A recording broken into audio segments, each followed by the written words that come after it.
Former State Treasurer Cary Kennedy wants to give Colorado teachers a sizable bump in pay. One of several prominent Democrats running for governor, Kennedy, who helped write a constitutional amendment to increase school funding, released her education plan Thursday. The main goal is to get every Colorado kid into college or the workforce by the age of 19. To do that, she's putting her political capital into making the state's teachers happier. The proposal calls for more pay, a scholarship program to attract more teachers of color, and giving teachers a larger say in the state's testing and accountability systems. She's also calling for school districts to adopt a school improvement policy favored by teachers' unions that calls for more welfare programs in the schools to combat the effects of poverty.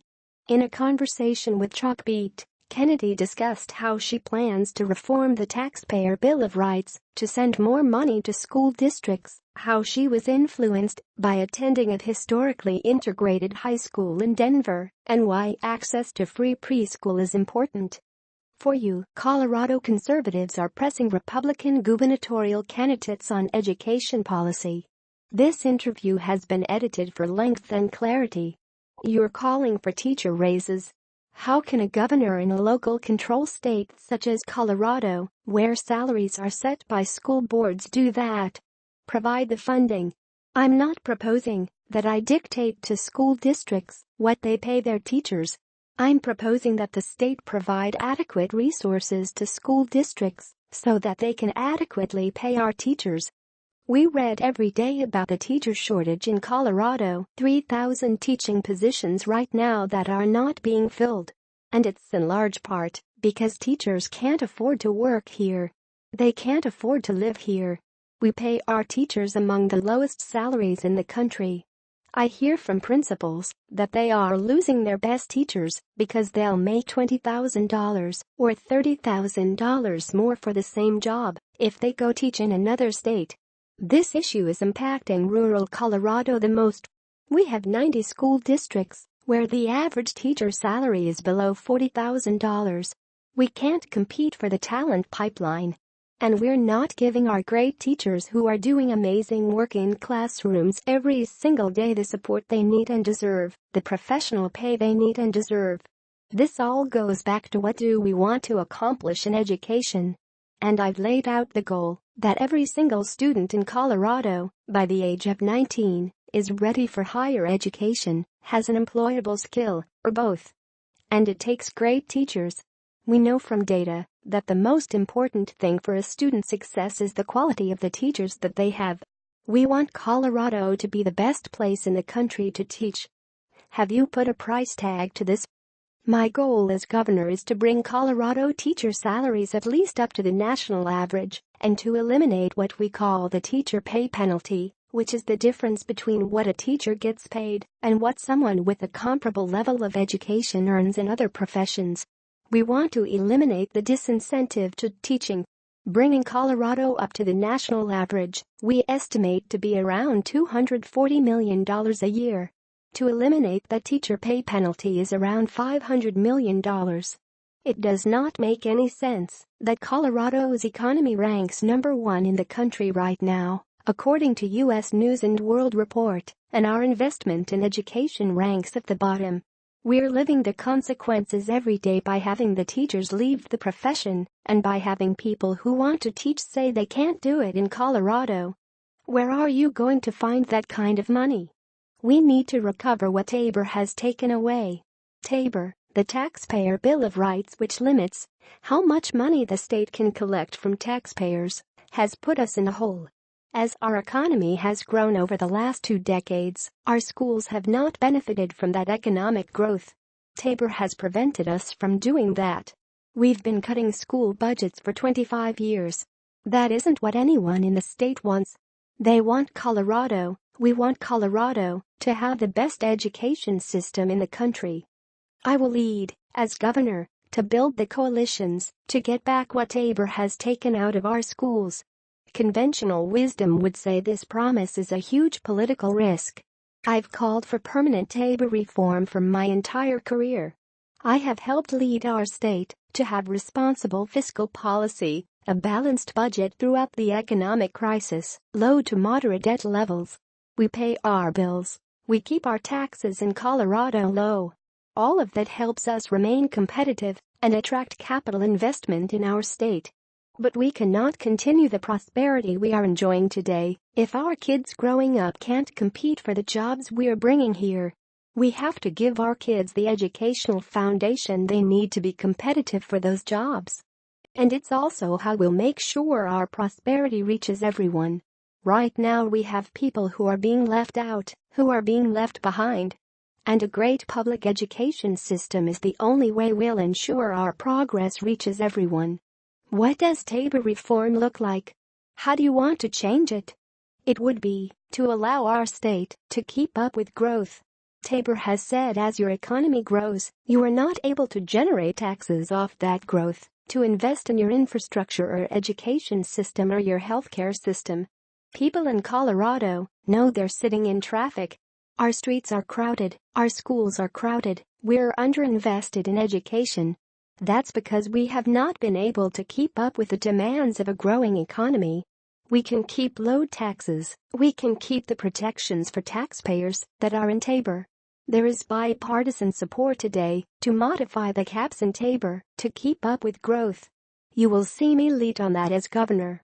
There are folks out there who say public schools receive the largest chunk of the state's budget and don't need more money. It's a question of them spending the money in a more efficient way. What do you say to those folks? We've been cutting school budgets in Colorado for 3 decades. Half of our school districts in Colorado today have had to cut back to a 4-day school week. We pay our teachers among the lowest salaries in the country. We've got 90 school districts with an average salary below $40,000.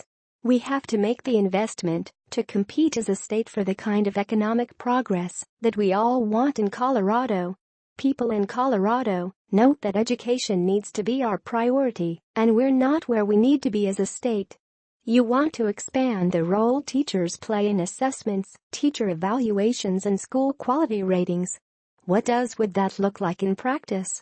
We know from the state's teacher survey that teachers don't believe the current assessment data is helpful to them in their efforts to improve student learning or improve their instructional strategies. We want this assessment data to help support our teachers in really knowing and understanding how their kids learn and what their students need. Teachers need to be much more involved in developing that process. To do that would cause a lot of upheaval in the current system. One of the things we've heard is that teachers and principals are tired of change. How do you balance rethinking those systems while making sure there isn't another upheaval and more unfunded mandates? I think teachers and principals right now feel they're spending a lot of time on an assessment system that isn't giving them meaningful information, and they'd welcome the opportunity to spend the time to bring their voice to the table on how we can do a better job in this state. Your proposal is heavily focused on teachers. I can imagine there is someone out there thinking you're just angling for the endorsement of the teachers' union. I've spent my career trying to improve our public schools. I graduated from Manual High School. I've seen the challenges in our public schools firsthand. I had great teachers. I've always done the work I've done because I really believe that public schools are where kids get opportunities to go on and lead productive lives. I grew up with 3 brothers and sisters who joined my family through the foster care program. I also have a sister who joined my family through her church. So, I've grown up with brothers and sisters who didn't have the opportunities that I had been given. And I saw firsthand how important the opportunities are that kids receive through their public schools to determine their future success. You're the product of an integrated school. Integration has become a hot topic in education circles again. How have you been thinking about integration?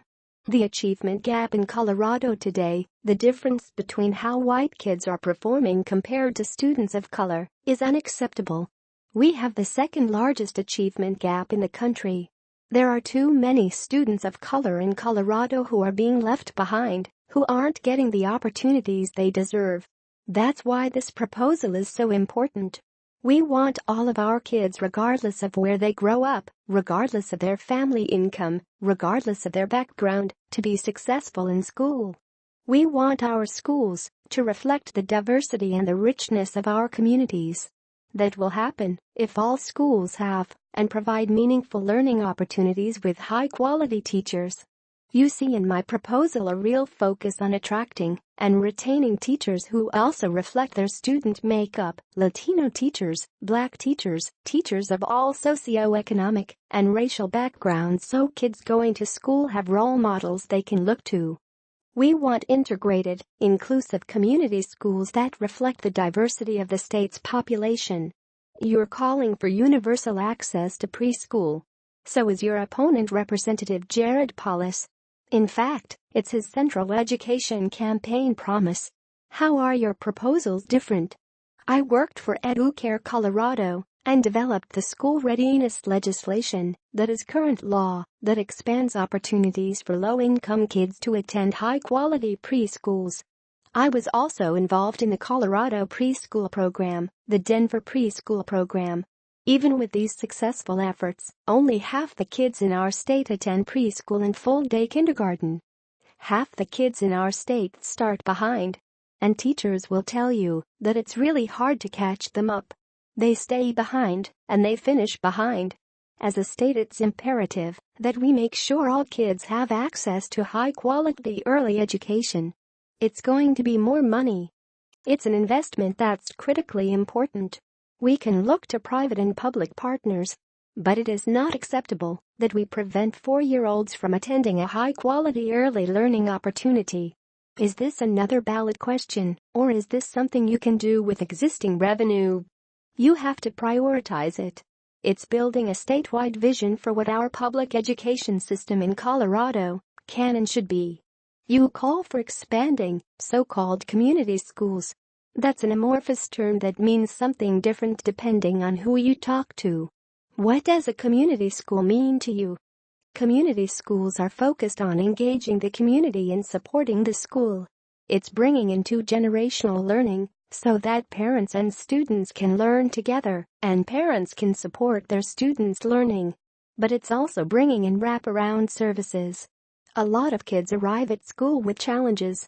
It's social-emotional, growing up in stressful home environments, suffering from toxic stress.